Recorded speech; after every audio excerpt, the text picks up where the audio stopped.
안녕하세요. 홍해진행 대표 최원용입니다. 오늘은 잠실 파크리오 45평 아파트를 여러분께 소개해 드리려고 합니다. 이 집의 주인공은 젊은 부부와 7살 아들입니다. 원하셨던 것은 크게 3가지셨는데요. 첫째, 따뜻하고 부드러운 분위기의 오크톤과 곡선을 이용한 디자인과 둘째, 가족이 함께 모일 수 있는 공간과 개인적인 시간을 보낼 수 있는 공간 분리. 셋째, 라이프 스타일과 가족 구성원에 맞는 공간 구성으로 부족했던 수납 공간 확보입니다. 그럼 이러한 고객님의 니즈를 반영하여 홍해는 어떻게 디자인을 했는지 함께 보실까요?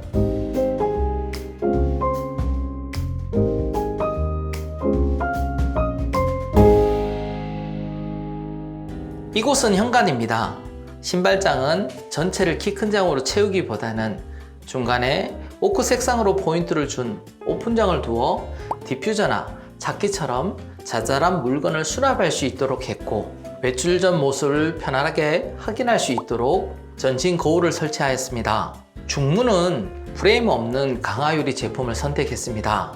혹시 프레임 없는 강화유리 중문을 설치하시기를 원하시는 분들은 이 집처럼 바닥 힌지 커버를 바닥 마감재로 마감할 수 있는 제품을 추천드립니다. 일반 힌지가 있는 중문보다 훨씬 고급스럽고 깔끔한 현관의 첫인상을 완성할 수 있습니다. 중문을 열고 들어와 왼쪽으로 돌아보면 모서리는 곡선으로 굴러주고 금속 선반을 제작하여 가족사진, 굿즈, 아이의 작품 등 다양한 오브제를 올려둘 수 있도록 했습니다.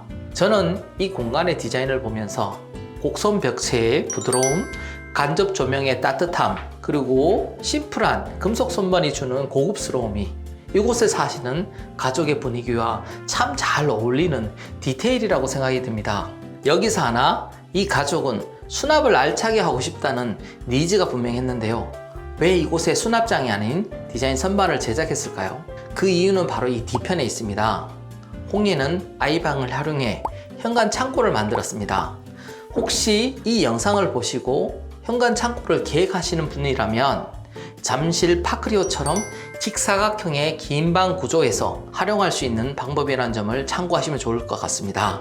방의 크기가 애매할 경우 먼저 누가 그 방을 사용할지에 따라 다른데, 이곳처럼 아이방으로 사용될 계획이라면 아이에게 필요한 침대, 옷장, 책상, 책장을 먼저 배치하고 나머지 공간이 창고로 활용할 사이즈가 나오는지 판단해 보는 것이 좋습니다.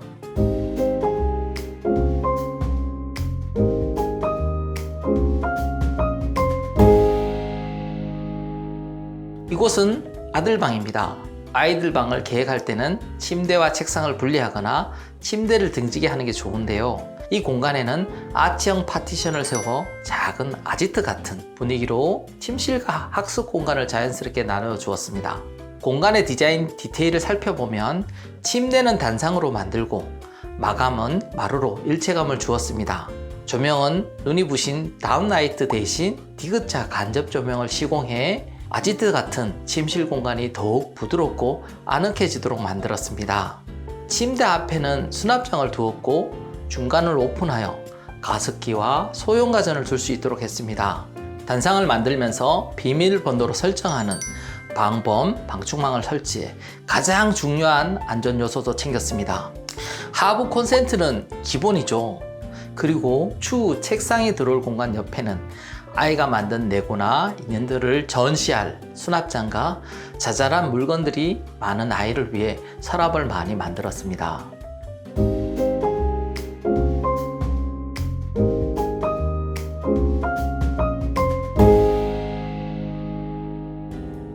이곳은 거실입니다.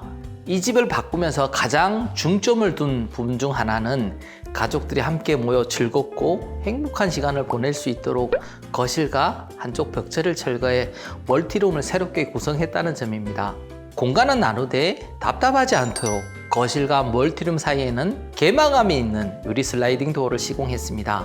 멀티룸은 가족들이 공부도 하고 함께 얘기를 나누거나 영화를 보며 쉴 수 있는 복합적인 휴식 공간입니다. 원하시는 톤 다운된 우드 색상의 필름을 시공해 마치 집안의 또 다른 공간처럼 차분하고 아늑한 분위기를 완성했습니다. 이 공간의 수납장은 USM 가구를 배치해 시각적인 포인트를 주었고, 한쪽 벽면 전체는 아버님이 자주 사용하시는 칠판을 난반사 유리로 설치했습니다.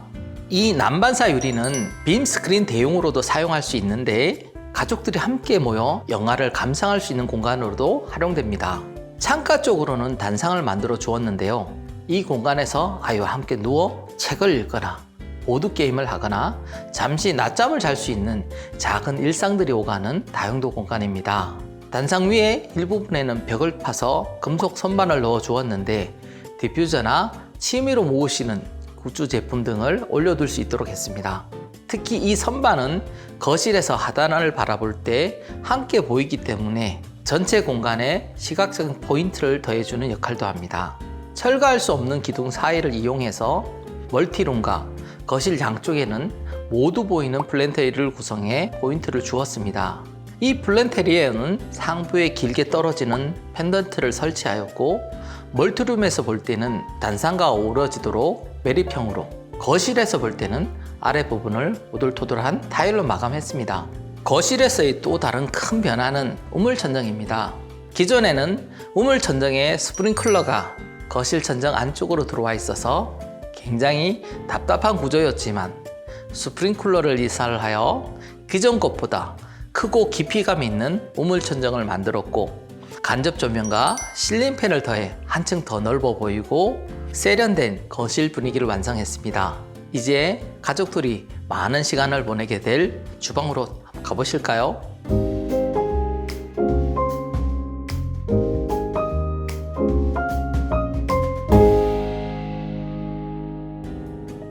이곳은 주방입니다.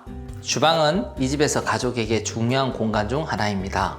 함께 둘러앉아 식사하고 차를 마시며 여유로운 시간을 보내고 싶다는 바람이 있었기에 고객분들과 많은 대화를 나누었고, 작은 디테일까지도 함께 고민하며 지금의 레이아웃을 완성하게 되었습니다. 이번 주방은 그 중에서도 가장 많은 고민이 있었는데요. 이 공간은 가족이 함께 둘러앉을 넉넉한 테이블을 놓기엔 면적이 협소했고, 철거할 수 있는 비내력벽도 없었기 때문에 더욱 까다로운 조건이었습니다. 그래서 선택한 레이아웃은 기존 베란다 공간을 확장한 뒤 주방 입구부터 베란다 끝까지 기역자 형태로 냉장고와 하부장을 배치하는 구조였습니다. 냉장고와 팬트리장은 누구나 쉽게 접근할 수 있는 입구 쪽에 구성하였는데, 이 레이아웃을 잡을 때 냉장고 뒤편에 분전함과 통신함이 있어서 냉장고를 설치할 수 없는 문제가 있었습니다. 여러분들도 주방에서 냉장고 같은 가전을 배치할 때 이런 경험 많으시지 않나요?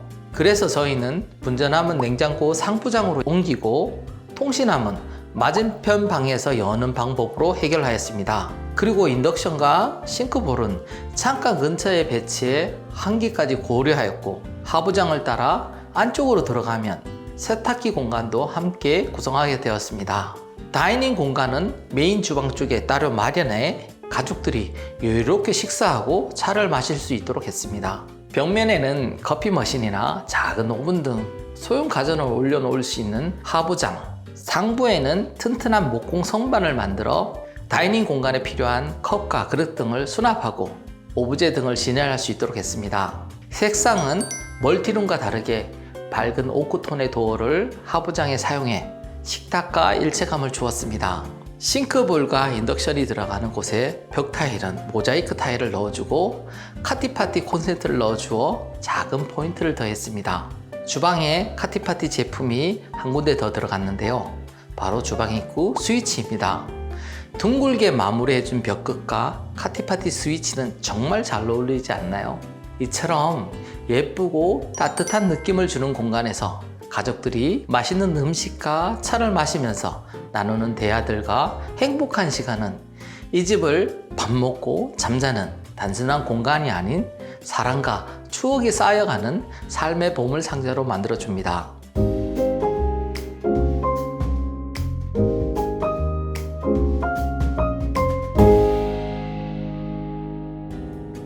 여기는 안방입니다. 침대만 놓여있던 기존의 안방을 침실과 파우더룸으로 나누어 공간의 쓰임새를 더욱 다양하게 구성했습니다. 전체적으로는 간접 조명과 크림톤의 벽 색상을 사용해 차분하고 아늑한 분위기를 연출했습니다. 두 공간 사이에는 상부에 유리를 넣은 파티션을 설치해 시야가 막히지 않도록 했고, 파티션 일부에는 루버 장식과 거울을 더해 실용성과 디자인을 모두 고려했습니다. 화장대 옆 공간에는 작은 창고 공간을 함께 마련했는데요. 내부에는 가변형 선반을 설치해 여러 물품들을 유연하게 수납할 수 있도록 했습니다. 이 방은 북향이라 무엇보다도 단열이 매우 중요한 공간이었는데요. 홍해는 모든 외벽에 연질 단열폼 시공을 기본으로 적용했습니다. 단열 시 가장 중요한 것은 외기와 내기가 직접 만나지 않도록 완전히 차단하는 것인데, 그 점에서 연질 단열폼은 가장 효과적인 방법입니다. 복도에서는 마스터룸이 보이지 않지만 이 벽체를 밀면 이렇게 마스터룸으로 들어갈 수 있습니다. 여기 긴 타일 세면대가 보이는데요. 정면에 거울이 있어 복도가 더욱 깊어 보이는 효과가 있고, 평소에는 문을 열어놓고 사용하셔도 됩니다. 오른쪽에는 안방 화장실이 있는데요. 이 공간에는 넉넉한 욕조와 그 앞에 샤워 공간, 그리고 변기를 배치했습니다. 세면대는 밖으로 분리해 냄새나 습기 걱정을 줄였고, 덕분에 화장실 내부의 쾌적함과 사용성도 훨씬 좋아졌습니다. 여기는 드레스룸입니다. 기존 안방 공간을 드레스룸으로 새롭게 구성했습니다. 별도의 문을 달지 않아 드나들기 편하고 공간이 답답하지 않도록 설계했습니다. 수납은 도어가 달린 붙박이 장과 오픈장을 함께 배치해 자주 입는 옷은 바로 꺼낼 수 있도록 동선을 최적화했습니다. 공간의 중심에는 넉넉한 아일랜드 서랍장을 두어 접어 보관한 옷들을 효율적으로 정리할 수 있게 했고, 서랍장 상부에는 옷봉을 설치해 옷을 걸어둘 수 있도록 구성했습니다. 또 드레스룸 입구에는 에어드레스를 배치해 활용도를 높였고, 기존 안방문이 있는 공간에는 복도에서 사용할 수 있는 수납장으로 바꾸어 거실 전체의 수납력을 고려했습니다. 거실 소파 옆에 히든도어가 있는데요. 히든도어를 열면 아버님을 위한 서재 공간이 나옵니다. 이 공간을 만든 이유는 분명했습니다. 아버님께서는 자잘한 짐이 많아 수납 공간이 필요하셨고, 무엇보다도 늦은 밤이나 새벽에 화상회의를 자주 하시는 라이프 스타일을 고려했습니다. 그래서 아이가 자는 방이나 어머님이 주무시는 방으로부터 물리적인 거리를 확보하기를 원하셨고, 그 점을 고려하여 가장 큰 안방을 드레스룸으로 재구성하고 그 베란다를 활용하여 서재를 만들었습니다. 서재에 필요한 책상과 프린터, 서류를 정리할 수 있는 맞춤 수납장을 제작했고, 창턱은 드레스룸과 같은 가구재로 몽도어를 부착해 일체감을 유지했습니다. 드레스룸과 업무 공간 분리를 원할 경우를 위해 커튼을 달아 드레스룸과 서재를 같이 사용할 때도 서로 방해받지 않도록 했습니다. 어떻게 보셨나요? 고객님의 니즈를 섬세하게 반영하고자 한 홍해의 마음이 전해졌길 바랍니다. 작은 공간도 소중하게 생각하고 알차게 활용하면 공간의 쓰임새는 훨씬 더 넓어집니다. 쓰임새 없이 버려지는 공간이 새로운 기능을 가진 의미 있는 장소로 바뀌고, 집 전체는 더 넓고 더 깔끔하고 무엇보다 가장 편하고 행복한 공간이 됩니다. 이런 변화는 홍해 고객분들께서 시공이 끝난 후 자주 들려주시는 이야기이기도 합니다. 사용하는 자재는 더보기란에 정리해 두었으니 필요하신 분들은 참고해 주시고요. 오늘도 시청해 주셔서 감사드립니다.